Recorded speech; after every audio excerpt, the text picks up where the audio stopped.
সম্পদ, আমার জীবন আপনার জন্য কোরবান গো নবী। ওয়া কানা বাইনা কাতিফাইহি খাতামুন নবুওয়া, আর পিঠের মধ্যে কাজিররিল হাজালা, কবুতরের ডিমের মতো একটা মাহরুন নবুওয়া ছিল।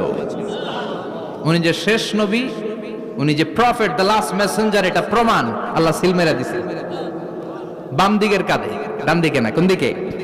সাহাবারা যারা এটা দেখেছেন তারা বলেছেন যে আমরা দেখেছি এর মধ্যে কিছু চুলও ছিল, একটু লালচে ছিল, একটু উঁচু ছিল। একদিন বিশ্বনবী বললেন, বান্দার কোনো হক আল্লাহ কোনোদিন ছেড়ে দেয় না। আল্লাহর হক আল্লাহ মাফ করে, বান্দার হকের মাফ নাই। যদিও আমি নবী, আমার উপর যদি কোনো হক থাকে বলো, আমি দিয়ে দেব।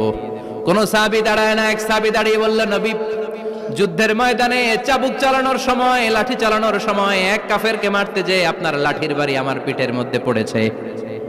আপনি যেহেতু এই কেসাসটা আদায় করতে চান,